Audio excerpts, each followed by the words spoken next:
Good afternoon, ladies and gentlemen. My name is Santiago Requena, as he introduced me, and I have been working for Netzsch for the last 25 years, so kind of a lifetime. Netzsch is a company dedicated to the grinding and dispersing equipment, machinery, and one of the key fields where we specialize is in the field of inkjet and other digital inks. The topic of the presentation is not the mills itself, though. It's to talk about the particle size and how it is affected by the process of manufacturing inkjet inks, how it can be measured, and how it should be characterized, which are the key aspects or some key aspects about particle size and the influence in the inkjet product itself. As we all know, we are here for this reason. Inkjet is growing, it's a growing application in many fields. Ceramic inkjet was a booming application for many years. Now applications like textile, packaging, and others that have been mentioned today are growing. And in many of these applications, more and more we've heard there is a growing trend for solid dispersions or pigment, not only pigment, so solid suspension into liquids. So basically you can have inkjet based on colorants, that's dilution, diluted particles into liquids, or suspensions, pigment particles that are floating, that are suspended into liquids. And this is the topic of the presentation. So we will talk not about dye stuff or colorants diluted, but about suspensions. Why this growing trend for solids in suspension? There are a lot of pros and cons. We have talked today, or we have heard today about some of them. I won't go into too much detail, but there are things like light fastness in the case of textile inkjet. There is some reactivity situations, for instance, like in the case of ceramic inkjet, things like color strength or functionalities you can include in the ink. So there are different reasons why solid suspension or pigment suspension inkjet is growing. But as mentioned before by the very interesting presentation of Dr. Ward, to put pigments in suspension has a lot of challenges. It's not an easy job. Our customers using our equipment address to us with a lot of these problems. Stability was mentioned, reagglomeration, how to deal with the increased percentage of solid, and the relation with viscosity. As very well stated before, the finer is the product, the more issues start to happen, like reagglomeration, etc., etc. It was pretty well explained before. I won't go in more detail. Nevertheless, pigment suspension in the field of inkjet is challenging. Of course, there is not such a thing as inkjet by itself. Ceramic inkjet for sure has nothing to do with a textile inkjet, that has nothing to do with commercial inkjet. So every inkjet application has necessarily different features, different characteristics. So every application will require certain color coordinates, certain color strength, certain functionality of the ink, maybe some reactivity of the ink with the substrate, some light or wash fastness or other features. And most of these features will be related to parameters of the ink, like the viscosity, surface tension, density, percentage of solids. In order to achieve these features in your ink, which will influence your quality, maybe the three top areas to work, as mentioned before, is raw materials, for sure, very important, solids, pigments, but also the liquids, the dispersion agents, the vehicles, the liquids, the solvents, or water. So raw materials are very important. Formulation is obviously key point, how these solids interact with each other. And of course, process parameters, pre-dispersion, grinding, filtration, let down, etc. And at the very end, one of the main, not the only one, but one of the main parameters which will influence all these upside up is the particle size. Not the only one, there are other important characteristics to be monitored, but we will talk a little bit more about particle size. Particle shape, of course, but also particle size. This acronym, this PSD, cons for the particle size distribution. And this is one of the messages I would like to address today. When we talk about fineness of inkjet or raw materials for inkjet, please do not speak about a number. Many customers, many suppliers, even our own company, people who make a living selling meals, speak about 1 micron ink or a 0.5 micron or 500 nanometer ink or a 10 micron raw material. This is not enough. We need to know a lot more about the particle size distribution. So fineness of the ink, fineness of raw material is not a number. We need something else.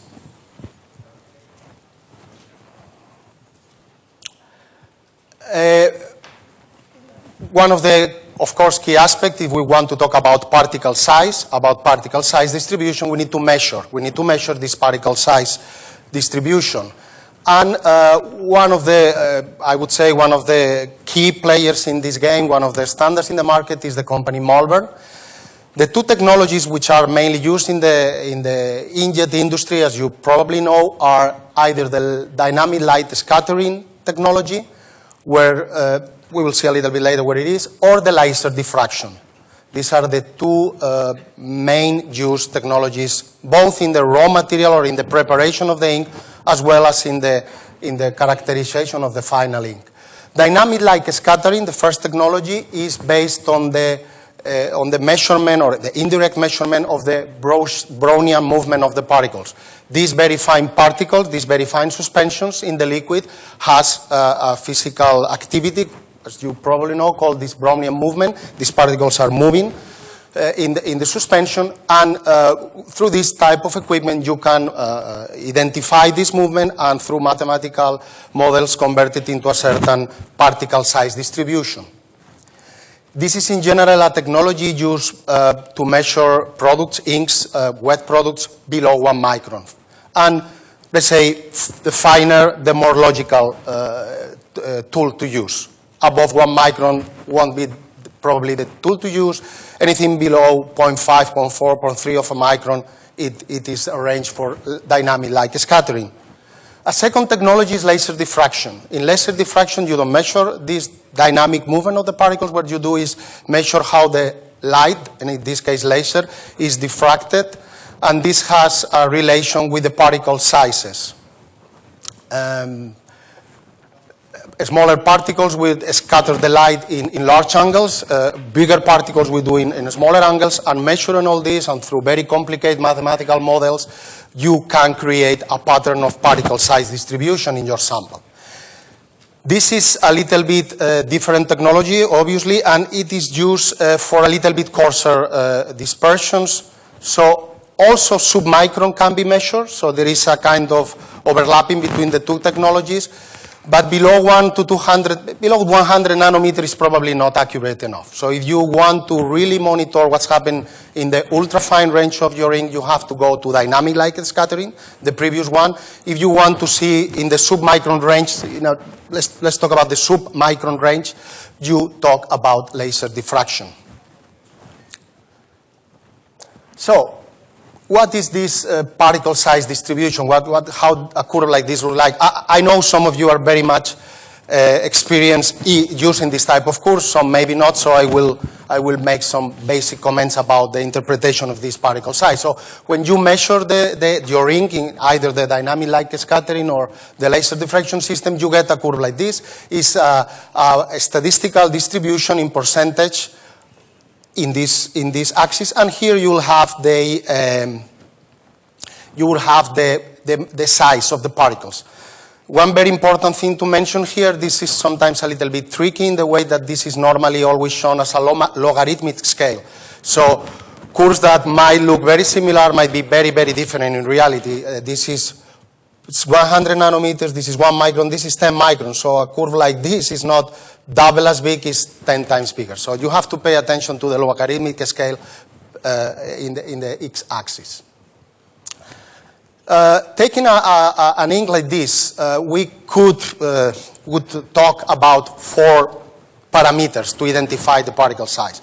Of course, a classical, a typical, an easy one is to talk about the average size, or the D50. Actually, D50 is not exactly average, but let's say D50 or average. By D50, what is meant here is 50% of the particles below this number. Or let's say D90, when we say this is the D90, means 90% of the particles are below 0.164 micron or 164 nanometers. Or D10 means 10% are below 53 nanometers. This is the meaning of this. So D50 is not exactly average or mean value, but we could talk about the average value. So one of the numbers that give us information about the particle size is the D50, is the average size. This is an easy way. This is just one number. This will give you a general idea what ink do you have in your hands. And as very well described before, in inkjet we are talking about D50s in between, let's say, 100 to 300 nanometers. Depends on the application. Some application go finer. Some application, maybe the coarser one is ceramic inkjet, where you can have products up to 300-400 nanometers D50. So anything in this range. It gives a lot of information about probably the optical properties are very much influenced by this D50. As explained before, there is a range where the pigment is really working in the optical range. Anything below won't give color or won't perform as color. Anything coarser as well not. So D50 gives a good preliminary information. A very important area to identify, to monitor, to understand is the ultrafines. Anything below, let's say, 100 nanometers, 50 nanometers. If you have a too fine curve, let's say in inkjet, too fine is not necessarily good. You need what you need, and actually the key word is you need a narrow particle size in most cases. Too fine will bring you a lot of troubles in terms of stability, in terms of viscosity, in terms of, basically because the surface of the particles is increased not linear but exponentially, and this will have a lot of consequences, as well as some bad consequences in the color. Some products can be made even transparent by grinding them down to 10, 20, 30 nanometers. You can have a 20% solid content titanium dioxide suspension, completely transparent, like water, just below 20 nanometers. It's still nice because it will provide you UV protection, it will be transparent, have some application. If this is what you're looking for, great, go for 20 nanometers. But in most of the cases, you don't want a transparent ink because you want to coat something. So pretty much important, is an important area to pay attention. This is just an example in ceramic inkjet. I'm sorry, I speak a lot about ceramic inkjet because I passed 8 years of my life going around about this interesting application. And in this case, you have a coated tile with ceramic inkjet. And the difference between the two particle size distribution is you can see that the coarse is not that different. It's in the range of 800 nanometers. As said before, it's a relative coarse particle size. Have a look at the fines. Not that different, but yes, certainly a little bit more of fines there. The color change is dramatic after firing. These tiles are coated, then goes into the firing process, 1,200, 300 degrees, and then you have your color. In the case of yellow, this is terrible. So this small fraction of ultrafines damage really the color. And it happens the same in other applications. Another important area to consider is, let's call it the D90. So where are your coarse particles? Coarse particles, first of all, maybe will not work in the optical area as you want, and of course will tend to sediment by gravity. So again, something to monitor. And last but not least, and it was stated before very interestingly, this area. This is a very, let's say, dark area. There is always a tail of coarse particles, especially in the raw materials, which unfortunately the laser diffraction or the dynamic light scattering for sure will not see. Particles are there, but because the percentage is probably below 0.1, 0.2, 0.3%, and because of the type of mathematical model used by the laser diffraction system, you won't see them. Another example here, this is raw material. This is not a final ink. These are pigments to be used as raw material to produce the ink. You see here with this electronic SEM, the electronic microscope, particles in the range of 15 to 20 microns. These particles are there. The photograph won't lie. The particles have to be there. When you make the laser diffraction, you will see that the D50s, you could see this is a 1.2 micron ink, or in this case, raw material. And the supplier can sell it to you as a 1.2 micron, because D50 is 1.2. This is true. Even if you take D90 or even D99, still a below 10 micron product. So if you get this product as a 5 micron raw material, you cannot say it's not true, but the fact is you have these large particles there.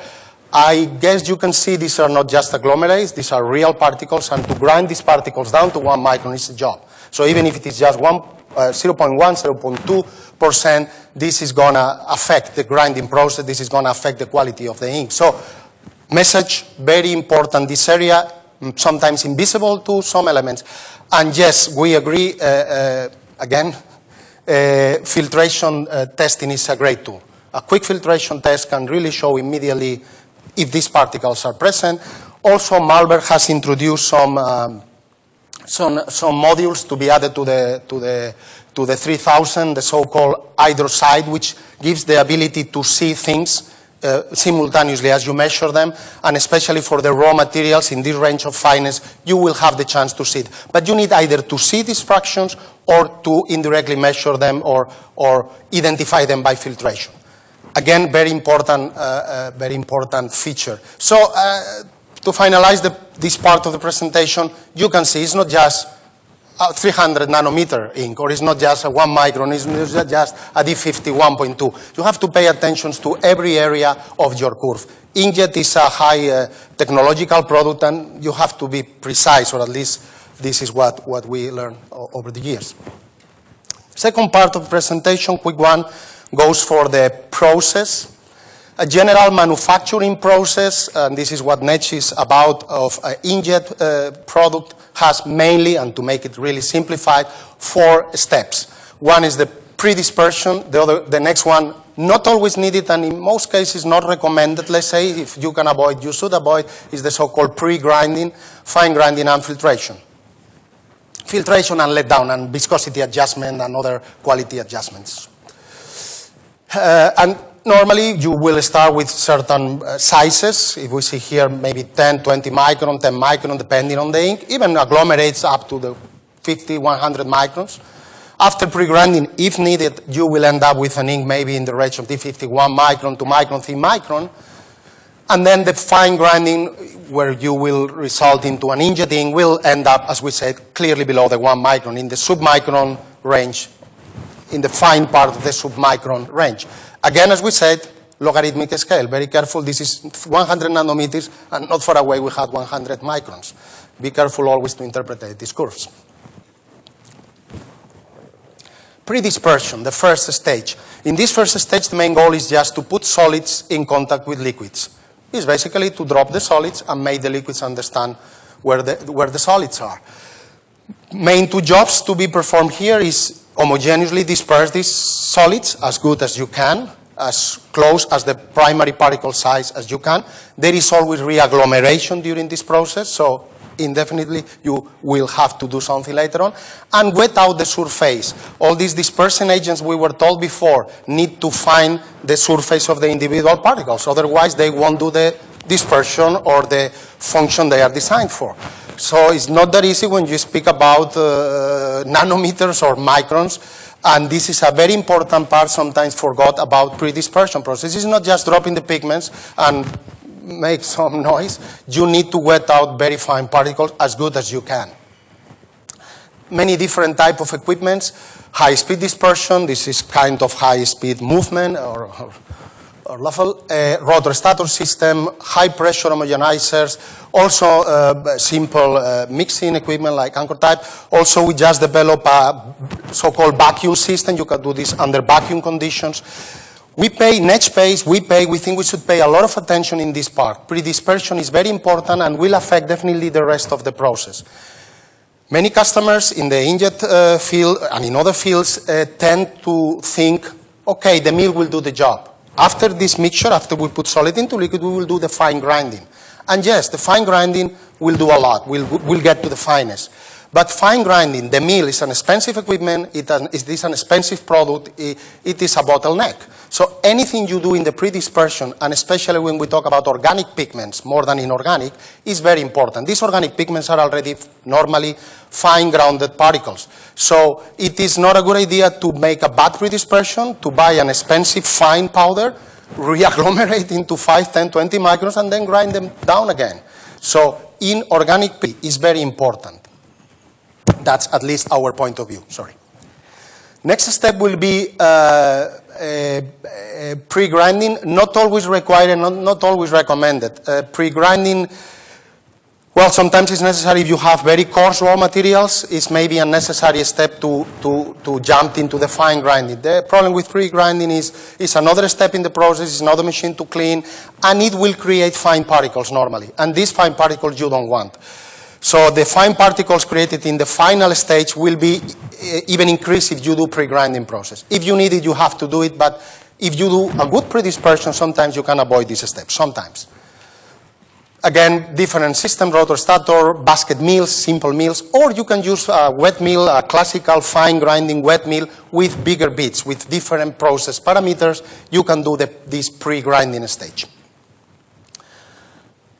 Then comes the fine grinding, and this fine grinding is probably one of the important parts of the process because here is where you will end up with the finest you want. This is the last stage in the manufacturing of inkjet where you will affect definitely the particle size distribution. Basically, the goal is to obtain certain fineness, certain D50 at least, but of course to obtain a particle size distribution normally, I repeat it again, not always, but normally as narrow as possible. So you want to end up with, I don't know, 150 nanometers D50 average, but you don't want too many ultrafines, you don't want too many coarse particles. Also, you have to stay within viscosity limits. You have certain limits to keep. Grinding is an energetic process. You create a lot of heat and many not necessarily pigments, but especially these chemicals, these dispersing agents, or in the case of UV inks, some of the monomers don't like to be above 50, 55, 60 degrees. And if you don't do something about it, fine grinding is going to get you up to this limit. So temperature is in many cases an issue. You have to be careful. And this is the main purpose of this wet fine grinding, to get your as narrow as possible particle size distribution, to maintain the ink under certain parameters, and to avoid problems like temperature limits, etc., etc. Type of equipment is normally mostly used, the so-called bead mill. This is basically, the principle is relatively simple. It's a machine with an agitator and shaft, which is rotating at high speeds. And there are the so-called beads, very small micromedia, we call it beads. They are small spheres, normally of ceramic materials, maybe glass, in the range of 100, 200, 300 microns, so 0.1, 0.2, 0.3, 0.4 millimeters. It will depend. This is one of the parameters you will play with when you want to optimize your grinding process.